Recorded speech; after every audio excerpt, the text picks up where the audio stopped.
Hello guys, welcome to my channel. और आज हम लोग स्टडी करने वाले हैं रेस्पिरेशन इन प्लांट्स, जो कि शायद एनसीईआरटी बुक का chapter number 14 for class 11th।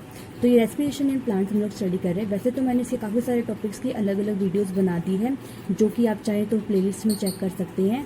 और रेस्पिरेशन इन प्लांट में जो टॉपिक्स रह गए हैं वो हम इस वीडियो में डिस्कस करने वाले हैं। तो चलिए स्टार्ट करते हैं।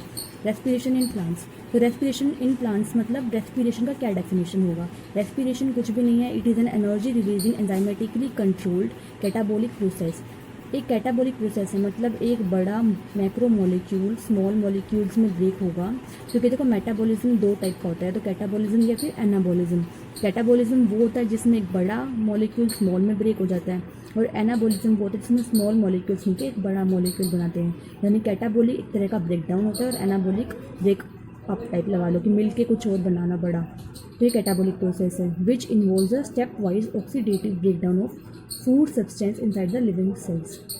और इसी के साथ में ये कहाँ हो रहा है, it takes part in all type of living cells, even the photosynthetic one that the trap solar energy and store the same in the food. मतलब रेस्पिरेशन क्या है, एक तरह का एंजाइमेटिक प्रोसेस है जहाँ पर कैटाबोलिकली क्या होगा, एक बड़ा जो फूड सब्सटेंस होगा ऑक्सीडेटिव उसका ब्रेकडाउन हो जाएगा, स्टेप वाइज ऑक्सीडेटिव ब्रेकडाउन होगा इनसाइड द लिविंग सेल्स। और ये हर एक टाइप के लिविंग सेल्स में होता है। ये जो है ये है रेस्पिरेशन और कंबशन के बीच में डिफरेंस। रेस्पिरेशन जो है वो लिविंग सेल्स में होता है, और कंबशन जो है वो नॉन सेलुलर प्रोसेस है। रेस्पिरेशन एक बायोलॉजिकल कंट्रोल प्रोसेस और बायोकेमिकल प्रोसेस है। कंबशन एक फिजियोकेमिकल प्रोसेस है और एक अनकंट्रोल्ड प्रोसेस है। और जो एनर्जी रिलीज होती है वेरियस स्टेजेस में, वो केमिकल बोन्स के ब्रेक होने की वजह से होती है रेस्पिरेशन में, जबकि एज हीट एनर्जी रिलीज होती है कंबशन में। और लाइट बहुत कम केसेस में रेस्पिरेशन में रिलीज होती है, और लाइट कंबशन में प्रोड्यूस होती है। कंबशन एक तरह का, मैं सिंपल लैंग्वेज में बोलूँ तो देखो, जैसे फायर लगती है ना, वो वाला आप एग्जांपल लेके चल सकते हो दिमाग में, उससे आप रिलेट कर सकते हो कंबशन को और साथ में रेस्पिरेशन को। जो एनर्जी रिलीज़ होती है रेस्पिरेशन में वो एटीपी की फॉर्म में ट्रैप होती है, जबकि एटीपी नहीं बनता कंबशन के अंदर। और इसके अलावा जो इंटरमीडिएट्स हैं, कई सारे इंटरमीडिएट्स बनते हैं रेस्पिरेशन में, और कोई इंटरमीडिएट नहीं बनता है आपका कंबशन में। इसके अलावा कई सारे एंजाइम्स रिक्वायर्ड होते हैं इसमें रेस्पिरेशन में, और कंबशन में एक नॉन एंजाइमेटिक प्रोसेस है, तो इसमें कोई भी एंजाइम रिक्वायर्ड नहीं होता। ये थोड़ा सा एक डिफरेंस है रेस्पिरेशन और कंबशन के बीच में। अब जो टॉपिक है वो है रेस्पिरेटरी सबस्ट्रेट। रेस्पिरेटरी सबस्ट्रेट देखो क्या होता है। रेस्पिरेटरी मतलब रेस्पिरेशन से रिलेटेड, और सबस्ट्रेट का मतलब जो कि आगे आगे ब्रेक डाउन होगा। आपने वो सुना होगा रिएक्टेंट्स चेंज इनटू प्रोडक्ट्स, तो एक तरह से आप सबस्ट्रेट को रिएक्टेंट्स की फॉर्म में भी समझ सकते हो। तो रेस्पिरेटरी सबस्ट्रेट्स वो लिविंग ऑर्गेनिक सब्सटेंसेज होंगे, या सॉरी वो ऑर्गेनिक सब्सटेंसेज होंगे जो ऑक्सीडाइज हो जाते हैं रेस्पिरेशन के टाइम पे, और एनर्जी लिबरेट करेंगे इनसाइड द लिविंग सेल। और जो कॉमन रेस्पिरेटरी सबस्ट्रेट्स होते हैं वो कार्बोहाइड्रेट्स हैं, प्रोटीन्स हैं, फैट्स और ऑर्गेनिक एसिड्स हैं। और इनमें भी सबसे कॉमन जो होता है ना वो ग्लूकोज होता है। ग्लूकोज इज अ कार्बोहाइड्रेट, तो ग्लूकोज सबसे कॉमन होता है। ग्लूकोज जो है वो एक हेक्सोस मोनोसैकेराइड है। मोनोसैकेराइड्स क्या होते हैं वो उस पर मैं एक और वीडियो बना दूंगी कि कार्बोहाइड्रेट से कैसे टाइप्स होते हैं। तो ये एक हेक्सोस मोनोसैकेराइड है। हेक्सोस माने 6 कार्बन की शुगर है, और मोनोसैकेराइड है मतलब ये एक सिंगल टाइप ऑफ यूनिट से मिलके बना होता है ग्लूकोज। ठीक है, तो जो अनदर रिलेटेड कंपाउंड है वो है फ्रक्टोज।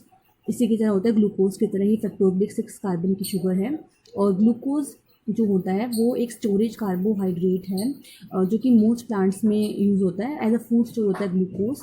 और एनिमल्स और फंगस में जो फूड स्टोर होता है वो ग्लाइकोजन की फॉर्म में स्टोर होता है। इसके अलावा जो सबसे कॉमन था वो तो कार्बोहाइड्रेट है। इसके अलावा जो यूज़ होते हैं एज अ सबस्ट्रेट वो है फैट्स।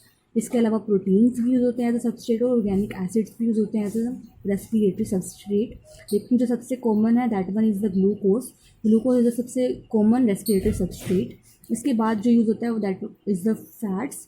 फैट्स को एज अ रेस्पिरेटरी सबस्ट्रेट्स कई सारे ऑर्गेनिजम्स यूज़ करते हैं, लेकिन जो क्या होता है कि जो एनर्जी रिलीज़ होती है इन दी फैट्स वो ज़्यादा होती है एज़ कम्पेयर टू कार्बोहाइड्रेट्स। लेकिन फिर भी हम फैट्स को यूज़ नहीं करते डायरेक्टली इन द रेस्पिरेशन, क्योंकि पहले क्या होता है कि वो इंटरमीडिएट्स में ब्रेक होते हैं, जैसे ग्लूकोज के ऑक्सीडेशन में बनता है। मतलब फैट्स को हम डायरेक्टली यूज़ नहीं करेंगे, उनको भी ब्रेक होना पड़ेगा इंटरमीडिएट्स में, फिर एनर्जी रिलीज़ होती है। लाइक ग्लूकोज का ब्रेकडाउन होता है या ऑक्सीडेशन होता है।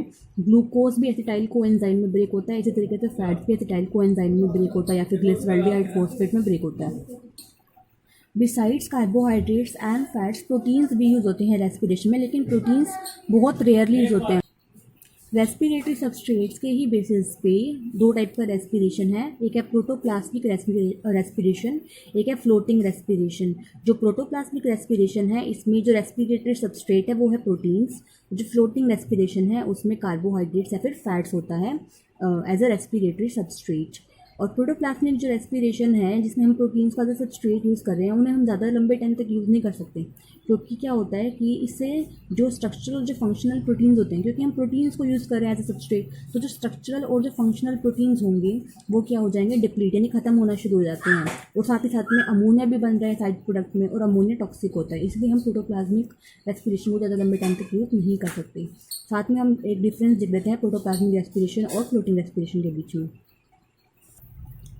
ये है डिफरेंस फ्लोटिंग और प्रोटोप्लाज्मिक रेस्पिरेशन के बीच में। जो फ्लोटिंग रेस्पिरेशन है यहाँ पर क्या हो रहा है, कार्बोहाइड्रेट या फिर फैट, और प्रोटोप्लाज्मिक रेस्पिरेशन में जो सबस्ट्रेट है वो प्रोटीन है। जो सबस्ट्रेट होता है फ्लोटिंग रेस्पिरेशन में वो एक स्टोरेज मटेरियल है जो कि रेस्पिरेशन के टाइम पे हाइड्रोलाइज हो जाता है, लेकिन प्रोटोप्लाज्मिक रेस्पिरेशन के अंदर जो सबस्ट्रेट है वो प्रोटीन है। बहुत रेयर मोड है रेस्पिरेशन का, और जो सबस्ट्रेट है वो स्टोरेज मटेरियल सिर्फ और सिर्फ कुछ सीड्स के अंदर ही होता है। मतलब प्रोटीन जो है एज अ स्टोरेज सिर्फ कुछ सीड्स में ही स्टोर होता है, और इसके अलावा ये किसका पार्ट होता है, प्रोटोप्लाज्म का पार्ट होता है प्रोटीन। ठीक है, यानी कि प्रोटोप्लाज्मिक रेस्पिरेशन आपको सीड्स में देखने को मिलती है। इसके अलावा जो फ्लोटिंग रेस्पिरेशन है वो throughout the life of the cells चलती है, और प्रोटोप्लाज्मिक रेस्पिरेशन सिर्फ कुछ पीरियड ऑफ टाइम के लिए होती है जब कार्बोहाइड्रेट या फैट अवेलेबल नहीं है ड्यूरिंग स्टार्वेशन। यानी सबसे पहले आपकी बॉडी कार्बोहाइड्रेट यूज़ करेगी, कार्बोहाइड्रेट के एब्सेंस में फैट्स पे शिफ्ट हो जाएगी, और उसके बाद वो प्रोटीन्स को एज अ सोर्स यूज़ करेगी, एज अ सबस्ट्रेट यूज़ करेगी। फ्लोटिंग रेस्पिरेशन में टॉक्सिक प्रोडक्ट्स नहीं बनते, जबकि प्रोटोप्लाज्मिक रेस्पिरेशन में टॉक्सिक प्रोडक्ट्स बनते हैं। क्योंकि देखो, अगर अमीनो एसिड्स बनेंगे, उसके बाद ऑर्गेनिक एसिड्स बनेंगे, इसके बाद अमोनिया बनेगा एज अ बाई प्रोडक्ट, और अमोनिया जो होता है वो टॉक्सिक होता है, उसका अगर बॉडी में बिल्डअप हो जाए तो वो टॉक्सिक नेचर का होता है। तो फ्लोटिंग रेस्पिरेशन में क्या होता है कि सेल्स को कोई नुकसान नहीं होता, सेल्स हमारे हेल्दी रहते हैं इस टाइप की रेस्पिरेशन में।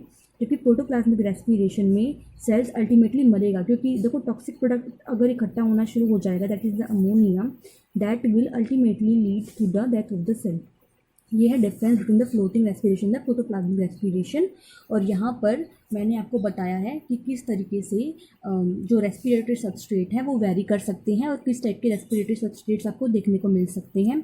और ये है respiration in plants chapter number 11 और चैप्टर नंबर 14, हाँ chapter number 14 of class 11th NCERT book.